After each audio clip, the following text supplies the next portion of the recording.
to begin memorizing as we're diving into a study of God versus the first 3 chapters of knowing God. Anybody? To know God, you have to seek Him. Yes. I think so much of Isaiah 63 is about our posture. Like, do we want to know God? Psalm. Thank you.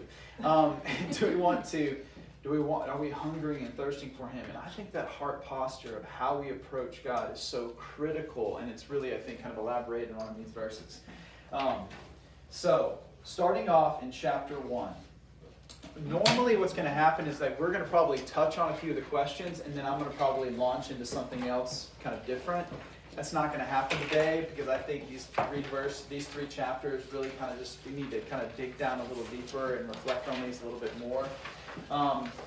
So if you've got questions, I just thought about this. This is why I've got too much going on today.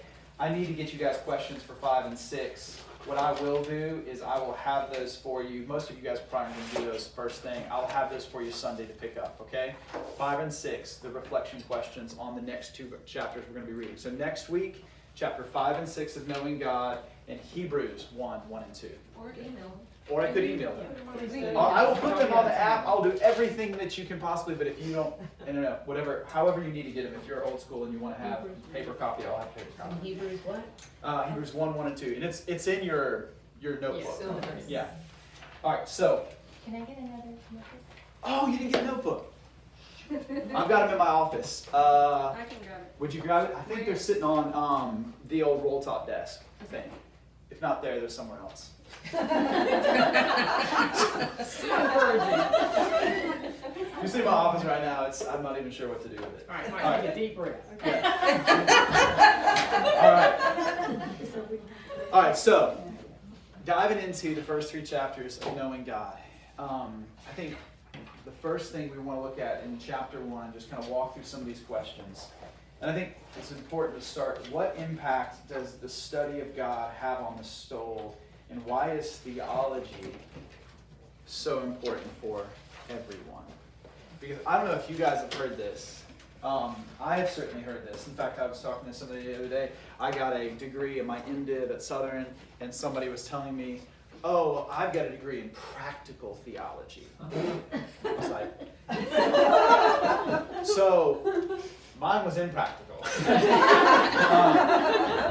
And I thought it would be helpful to recognize, I know there's some distinctions in some of what people mean by that, but I think what we want to see and we want to understand is the nature that all theology is practical. Why?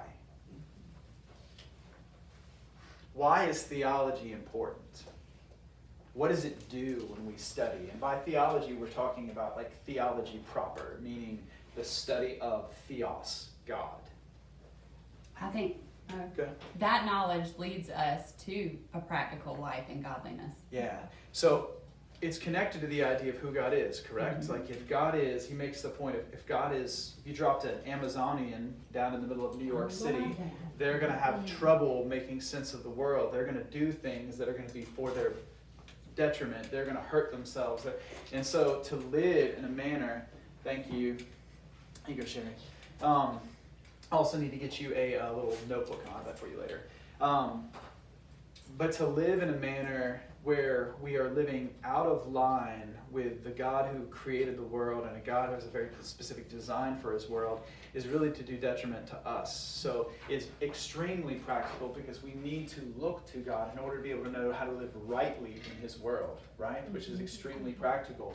Now, he starts off with a quote by Spurgeon, which is this beautiful quote. He was 23 years old when he wrote this. That's pretty amazing. This is like God gives some people just more than he gives to others, and that's his design for our talk like that? Yeah, I kind of do, actually.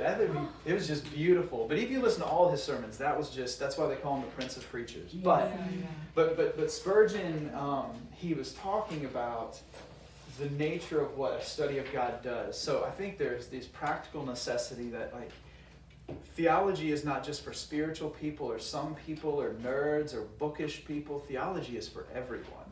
And everyone does theology. Some do it poorly, some do it well. So the question is, at the start of it, he kind of poses it, what does the study of God do for the soul? what is it meant to do for the soul when we seek to know more about who God is? It humbles us. It humbles us. It transforms us. Fundamentally, it brings us to a recognition of our limits, right? It brings us to a recognition of what we are not. And I think that is so fundamental to being able to approach God rightly, is to know that we are approaching something that is beyond us. At some level, we have to start there, right? So that brings us to the next question, and this is really a helpful way. These 3 chapters, I'll put it this way, were a godsend for me in seminary because I was learning and learning and learning and learning. And my wife can tell you, my mother could probably tell you, that it had a tendency to create a little bit of a combative, argumentative, I got the answer kind of person. And it was something that reading this helped me to begin to understand what this knowledge was doing that was not necessarily helpful for my soul. So Packer asked, what is my ultimate aim and object in occupying my mind with these things? What do I intend to do with my knowledge about God? And I think the question I would ask is, how did you answer that question? We don't want it to be an end in itself. It needs to be transformative. Man, I think that mix up between making study of God, study of the Word, an end as opposed to a means is one of the most common errors for people that genuinely love to study the Word. It becomes an end instead of a means. And I think he's making the point that motivations matter. So let me just ask the question, what are some other motivations that are possible? Because I think what he's saying here is that if you're approaching God's Word, I think God's Word does good to us, when His Spirit and His Word are at work. But he's going to make a case here, I think, a little bit later for how the hardening impact it can have. So how does it not have that? Like, our heart posture towards the Word as we go to study is important. What are some, and I guess probably just by way of explanation, what are some other explanations or other motivations that you could have for studying God's Word? I mean, I know it almost seems like, well, as long as they're studying, it doesn't matter, right? I mean, if the study is going to happen because there's so many people that don't care about God's Word, so many people that aren't studying. I mean, if we can get people studying, that's all that matters, right? And I think no, because I think there are wrong motives for studying. What are some wrong motives for Be a good Sunday school teacher. Be a good Sunday. So you're constantly studying so that you can do something for someone else constantly. Yeah, I agree. Great. Thank you. What else? To sound impressive to other people when arguments come up and you know all the scriptural answers. Yeah. So you have all the answers. So ultimately, what's underneath that? Pride. Absolutely. Yes. Good. What else? Anybody else? What about, Like, did Go. somebody say this already? Like box check, legalism box. yes, absolutely. Wanting to make I'm sure supposed you're to do secure. this. Yes, I'm supposed to do this. I'm a good person. I'm going to do this. I actually think that some people like to learn. And I think I fall into this category. I like to learn. I would be a student. I was talking to Emily. I would love to go back to seminary and learn more. I like to learn.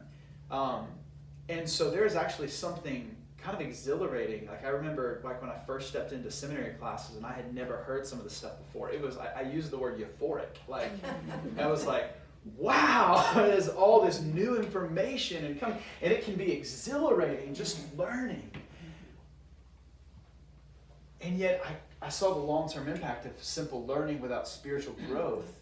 And I don't think seminary does that to you necessarily. My heart did that. Because I wasn't approaching it sometimes for the right reasons. But I have known people that love to learn more about it. They'll go, oh, I never got that point. I love that. That was great.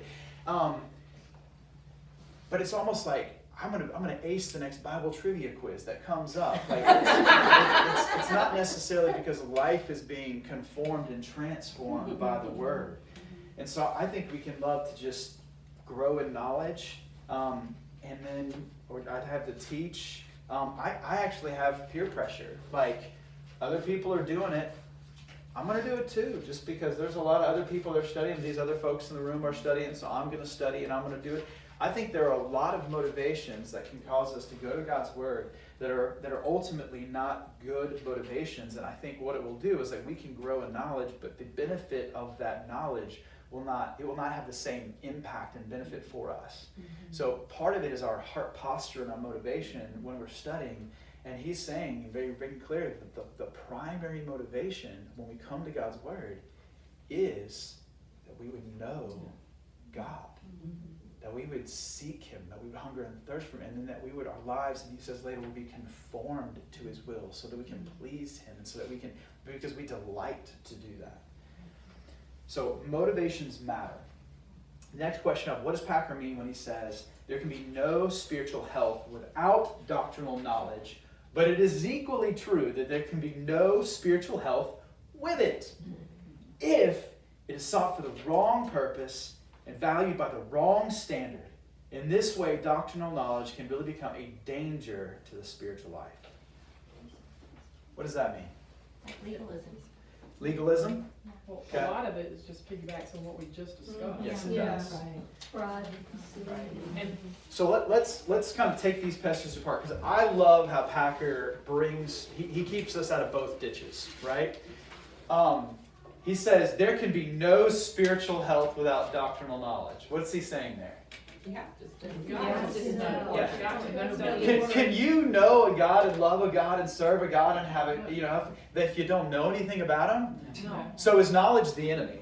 No. Kimberly was going to say something? Sproul says that nothing can be in the heart that is not first in the mind. Yeah. So the pathway to treasuring is first knowing, right? Right. Absolutely. So there's an order here, a logical order that must take place. And so the problem is not the knowledge of God, right? The problem is not theology. The problem is our hearts. But it is helpful to see that just because because I can picture them in my mind, multiple people that I think have great doctrinal knowledge. Oh, but I do not see the love, the joy, and the peace of God in them. And that doesn't mean that they're not believers. What it does mean is that their knowledge about God far outpaces their knowledge of God. We're going to talk about that distinction here in just a minute. How he described it was, it's a direct route to self-satisfied Yes. self-deception. Yes. Say that again? A direct route to self-satisfied self-deception. Oh, that's a dangerous place to be. isn't And it's it? like that very old trite saying, you've got it here, but hasn't made it that 18 inches to your heart. Yeah.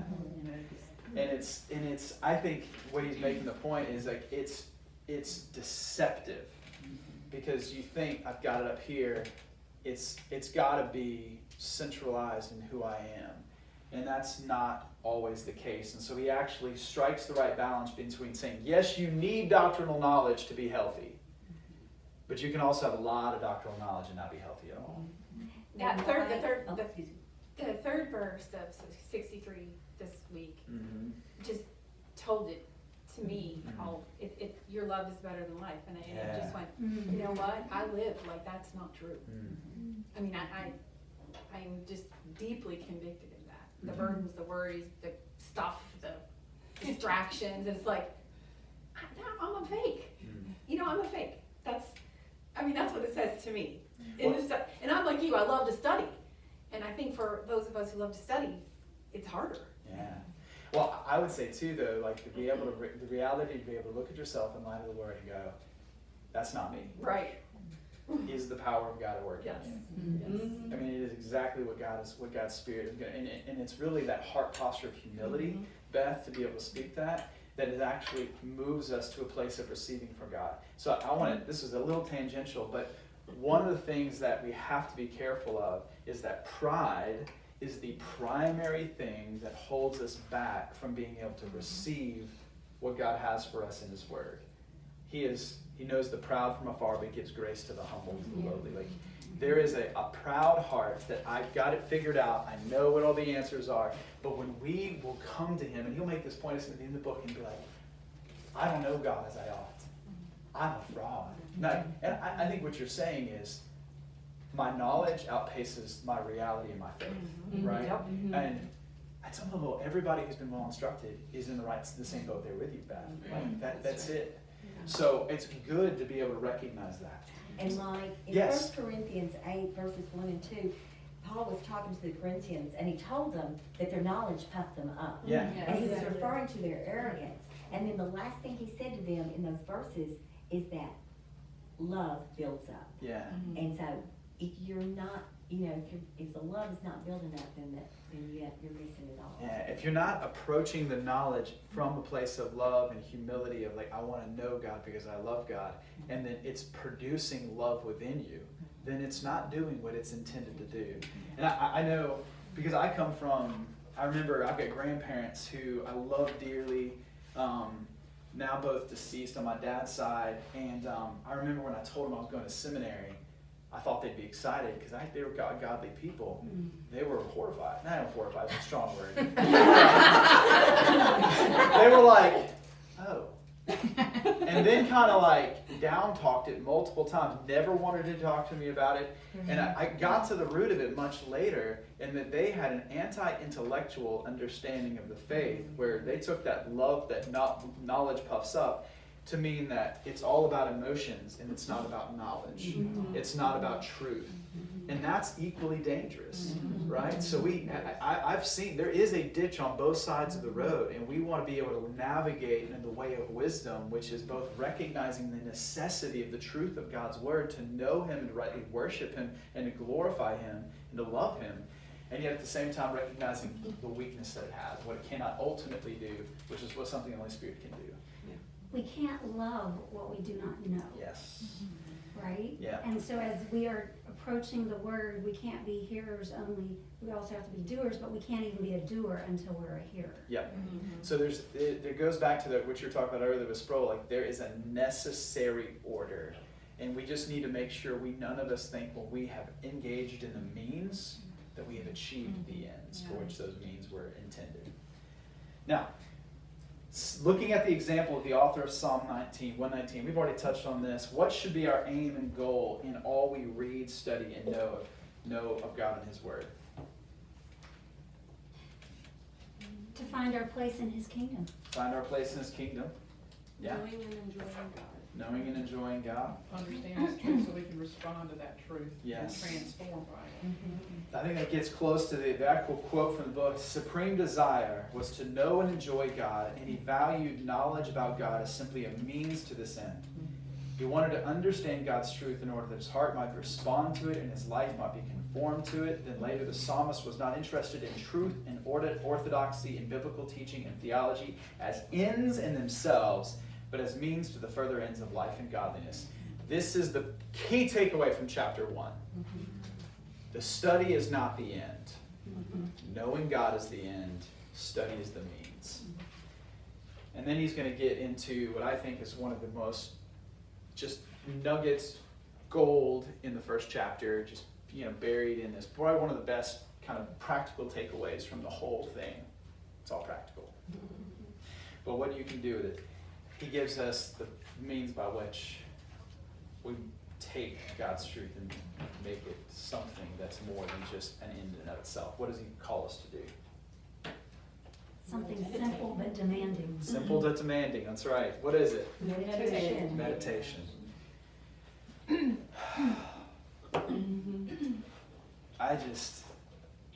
So many distractions. Well, so many distractions, and when we're constantly engaged, so like sometimes people come to me like they want to do new and new and new and new, and I'm like, we don't even have a full grasp on what we already know. Like we need to sit and soak in some truths. And it's interesting, I'm preaching through John once we get out of the Holiness series, and John hits some of the same themes over and over and over and over again. And it's either because he lost track of what he was doing and he just kind of meandered, I'm going to hit it again. Or because he realized that we probably need to hear it again and again. Because sometimes we want to move on to the next thing and the next thing and the next thing. He's like, you need to learn that thing again. You need to let that, we need to set in it. How does he call us to meditate?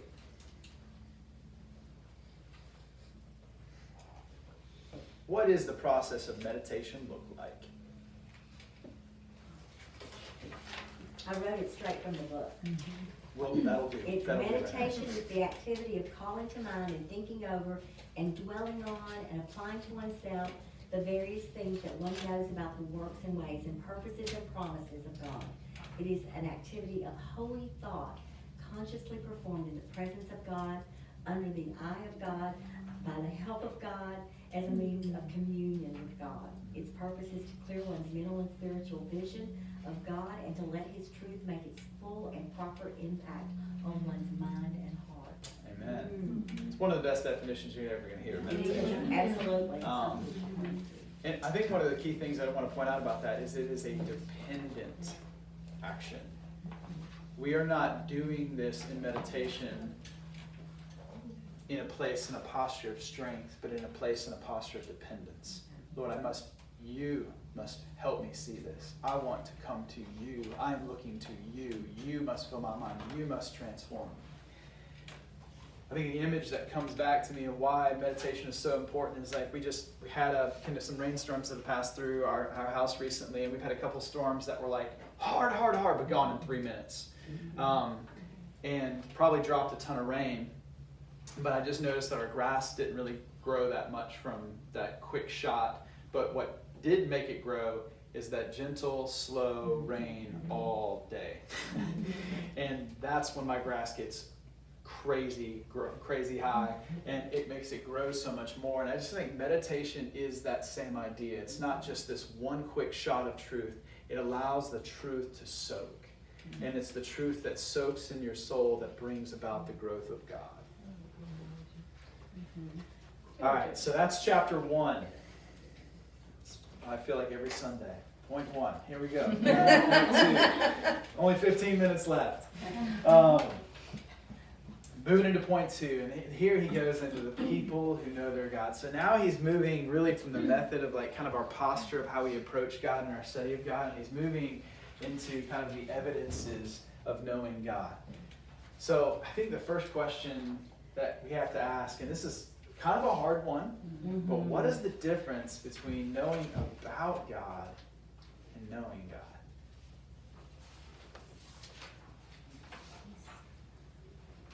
I think it's that 18 inches that Lynn referenced earlier. Yeah.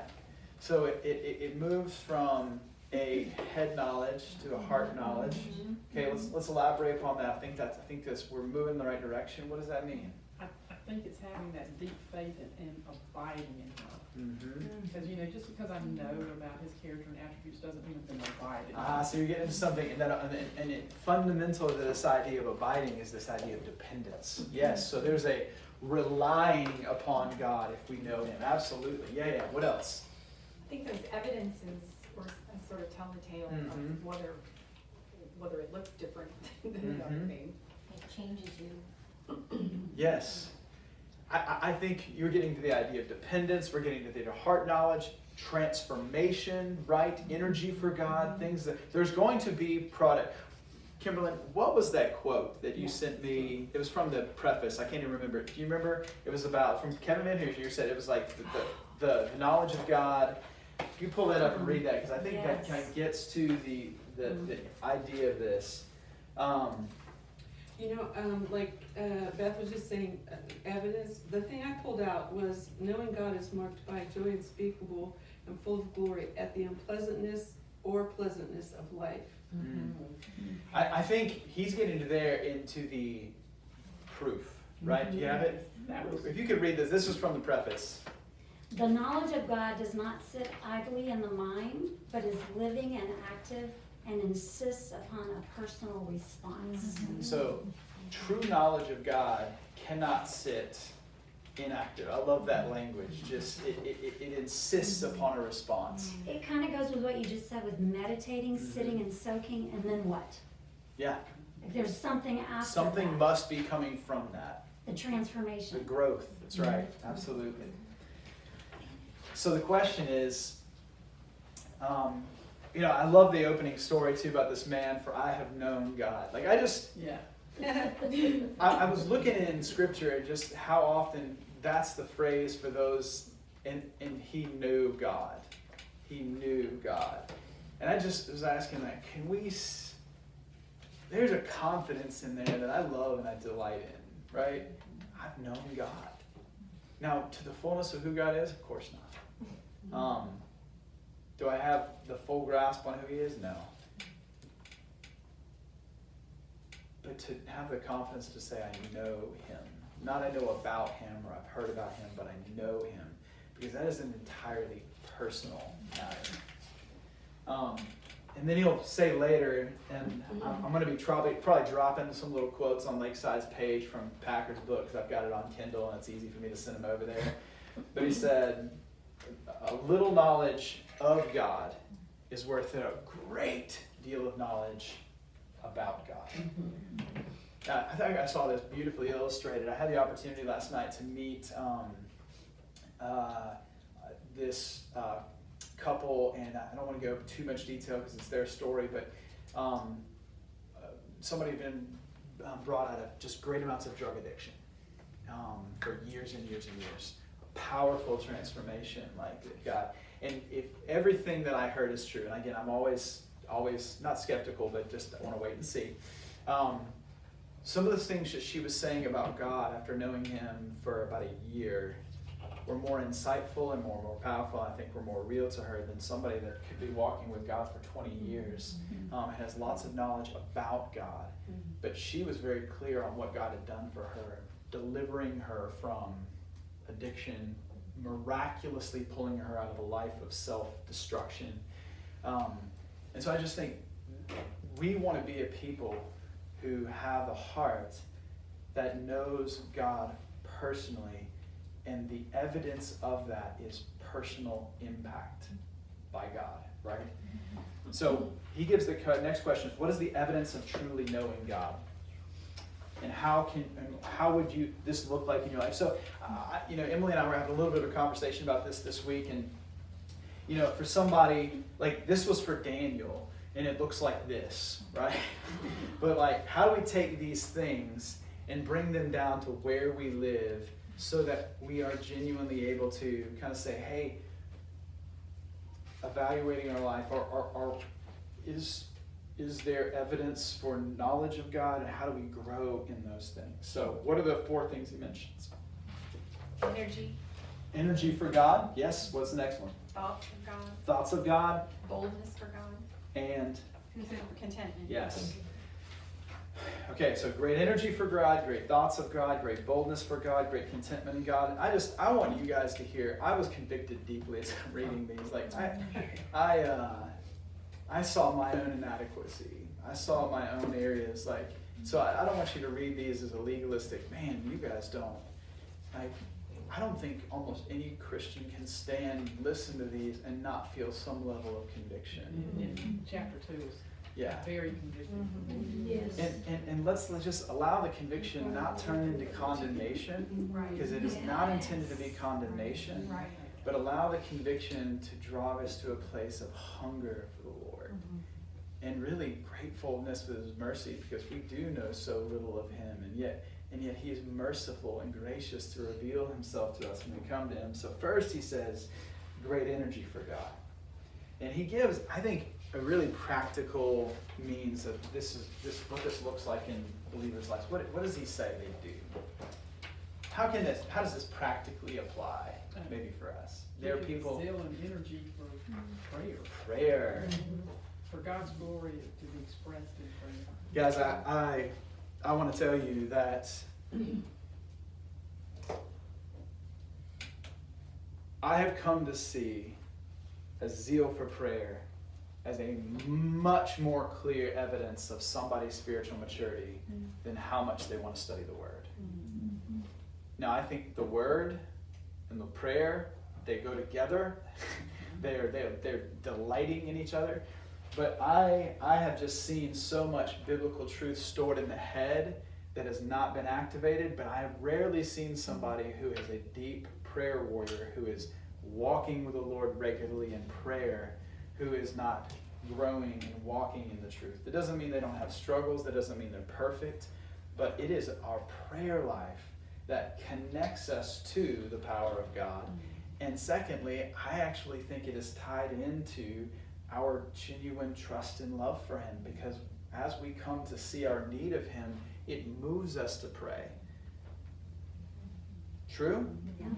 So if we're asking the question, what does great energy for God look like for me? I don't know everything in your life that it might look like, but I can tell you one way it should encourage you in is, I want to be somebody who wants to pray. I want to be somebody who is zealous to pray. And not because it's easy all the time. Not because I don't get distracted, or because I'm never going to get distracted. Not because I feel amazing every time I pray. Anybody that says that they do all those things is a liar. Or I don't know them, because I get distracted when I pray. I sometimes pray and it doesn't feel good, and I don't feel emotionally moved by it. But as we continue to go before the Lord in prayer and humility and dependence, the Lord works. And it is our zeal. And he talks about the difference between seeing things that as they are and as we would like them to be, and as we believe God wants them to be, being the thing that drives us to prayer. And so, whether for the church or my own soul or my family, it is those things where I say, here's what I see right now in my kids and myself and my church and my family, and here's what I know God delights in. Here's what I want and I long for. That gap is what drives me to pray. Right? And trusting that God is going to be at work. And Well, that interdependence that you mentioned with the word, it's like if you don't know God, you don't believe him. Yeah. You can't trust him, you don't believe him, you don't know him. So when you pray, it's not effective. It's if you pray at all. You even are moved to pray if you don't know him. Yeah, so it's cyclical, right? We know him by praying, right. But we need to pray to know him, and vice versa, if I didn't say that correctly. Yeah. Yes. So, okay, great thoughts of God. And great thoughts of God gets into the idea of, and I was convicted, I was listening to a sermon over sabbatical, and it was this guy who was going through, he was talking about evangelism from Philippians, and he was talking about the fundamental thing that, or I would put it this way, that one of the primary convictions that drove Paul to missionary status and his missionary endeavors was his deep conviction that Jesus was Lord of all.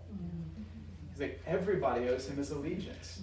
He saw Jesus as Lord. He saw, and I can't remember what the exact verse he was quoting, but he was like, when I believe, and I truly believe, and I see Jesus in his proper place, which Paul did because he saw him in his glory, at some level, that is a motivation for evangelism, because you want to spread his glory, because he is the ruler. So that gets into great thoughts of God, and we're going to have to move a little bit quicker. Then great boldness for God. And he talks about, he's got the picture of Shadrach, Meshach, and Abednego, and I love this language. They smilingly wash their hands of the consequences. And then great contentment in God. Can we just go ahead and put it out this way? I think all of us can look at this list and be like, ugh! A lot there that I don't see in me. I say that, but can we say, we want that? Yes. Yeah, contentment in God. Yeah, and this boldness. I mean, I think for me, I read this list and I go, Lord, you are gracious. And I want these things, and I have not arrived yet. And yet you love me, and you are happy, you love me, you delight in me, and you want to see me grow. So I don't know, I don't always work the same as other people. When I read something like this, I don't feel condemnation, but Emily and I have a conversation. Sometimes like this can feel very condemning. I just want you to feel conviction, and I want you to maybe even stir up within you a desire and a hunger, but for it not to move to a place where you actually feel at this point like, well, I'm a terrible person and I'm never going to be ever anything, and it's actually going to stifle growth as opposed to kind of stir it up. Does that make sense? Mhm. Okay. That's kind of a hidden pride. What's that? Yeah. That's a hidden pride. How do you mean? Like, you're believing in your own inadequacies rather than God's ability to change you. Yeah. False humility. Yep. Yes, Yeah. yes. Never thought about it that way. So But yeah, true. absolutely. So yeah, I want us to be able to say, like, to see the difference between like great contentment in God, great love for God, great energy for God, for us to be able to see it up here and then be able to see our lack, and yet at the same time, Lord, no, like only you and me is going to be able to bring you to that place, and for us to hunger to see us grow in these things. And that finally goes to how do we gain knowledge of God? How do we gain knowledge? This is at the very end of the chapter. The very first thing he says was by recognizing how much we lack knowledge of God. Which is, again, going back to this idea of conviction, like, if we're saying, okay, this is the evidence of knowledge of God, and I'm not seeing, like, maybe an abundance in these areas, then maybe it's a Holy Spirit kind of,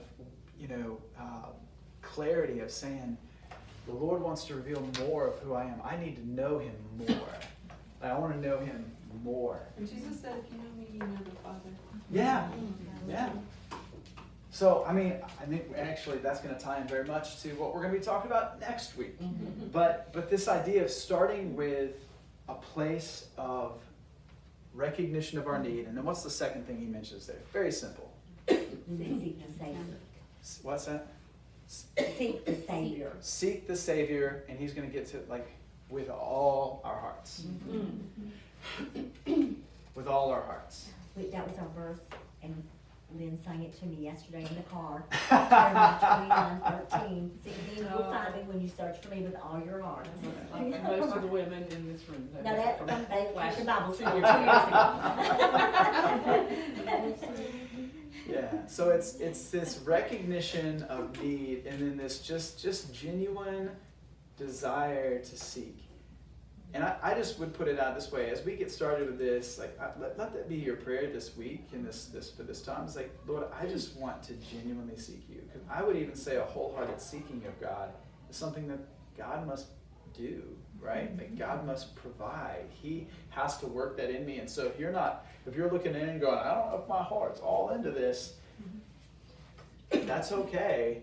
That's what the Lord does. I work out my salvation as He works in me to will and to do according to His good purposes. I think, in order to do that, though, we first have to realize He's going to have to replace other things in our lives with that energy, the energy, the time, whatever it takes to seek Him other things are going to have to go. Mm-hmm. And, we're probably not willing often Well, to let some things go. I think so. That's right. And I also think that when there's recognition of those things, I want to kind of reckon with this reality that it does call for a response on our part, like discipline, duty for the purpose of delight, right? Like there are some things that we are called, but even in that, coming to God in dependence and just saying, I'm having trouble letting go of this thing. I'm having trouble setting up into it. I'm looking to you for my strength to do these things, and then seeking to be obedient in faith in His power. But that whole process is something that I think we just kind of continue to grow in throughout the Christian life. I want to be at a place where we're saying, Lord, at least from the starting place, I recognize that there's more of you that I need, that I want. And I just want to seek you rightly. And I know that means with my whole heart. And I'm not doing it right now. And I'm not maybe wholeheartedly as I need to be. But guess what? I know you can get me there. And just a sincerity there. And I just think if we make it our heart's desire to know the Lord from a place of sincerity, He has promised, to Lynn's singing verse, if we seek Him, we'll find Him when we seek Him with all our hearts. So we just want to be a people that wholeheartedly seek Him. And I do think it's good for us to probably see that if we don't know Him in great depth, it's not because God doesn't want to be known. It's we haven't necessarily been seeking Him in that way. All right. Bill, yes. One of the fabulous play on words that he uses here is he's talking about when Jesus was on earth. This is on page 32, in that second paragraph, when he says, seek the Savior. When Jesus was on earth, He invited ordinary people to company with Him. We are the ordinary people of today. Yeah. I just love that calling us what we are. It's Yeah. okay just to be ordinary. Yes, absolutely. To company with him. That's just a beautiful picture. 32. All right, bringing us into chapter 3 then. How does Packer describe the main business of your life? To know God. Know God. And then he says, if that's the main business of your life, how does this rearrange our life in orbit around him? And how does this knowledge make, and this is quote, most of life's problems fall into place?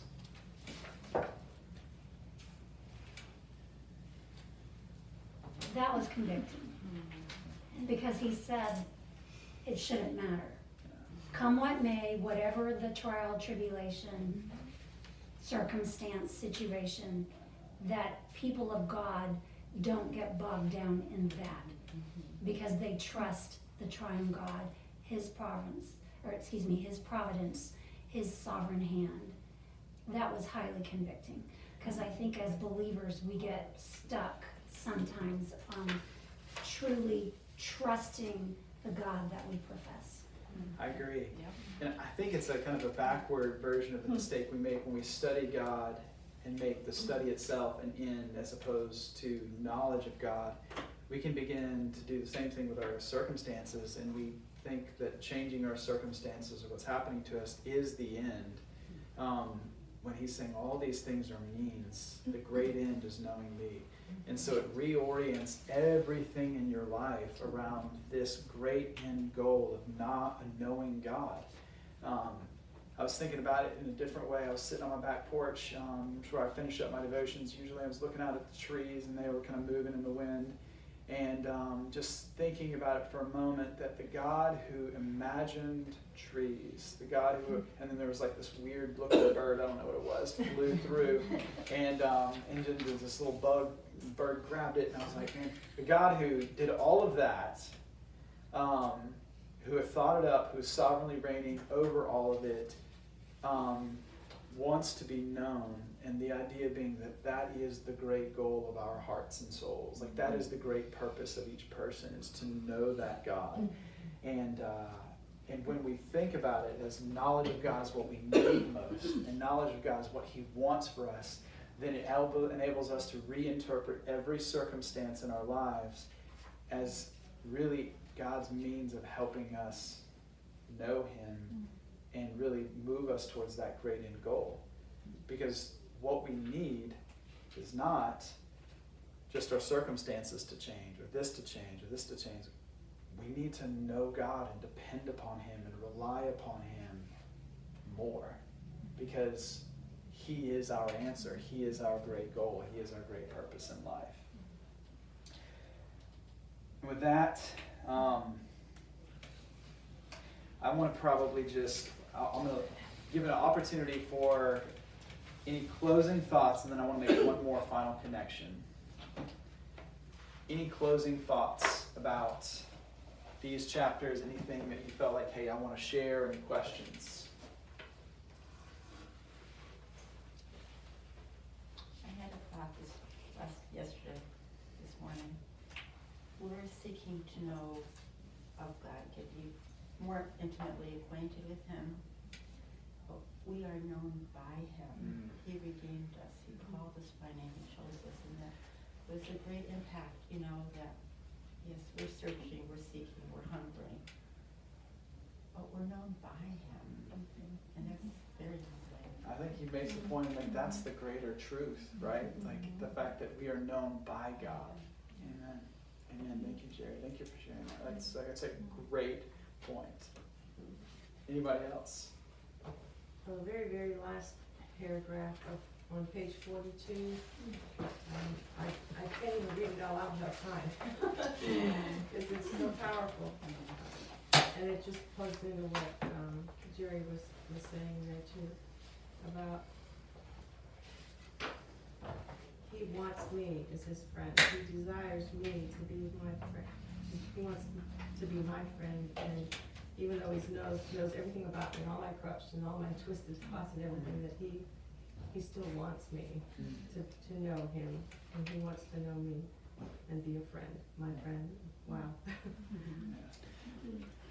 And Lois, right that- above that where it says, tremendous relief in knowing that his love to me is utterly realistic, based at every point on prior knowledge of the worst about me. That just, Yeah. that's just hard to fathom. Even though it's a truth, we know it's a truth, but it's, That's one we need to meditate on, right? That's one we need to sit in. Yeah. Anybody else? I had a pang of grief, I'm even feeling it right now. But question 12, when you're talking about the width of our knowledge is not a gauge of depth.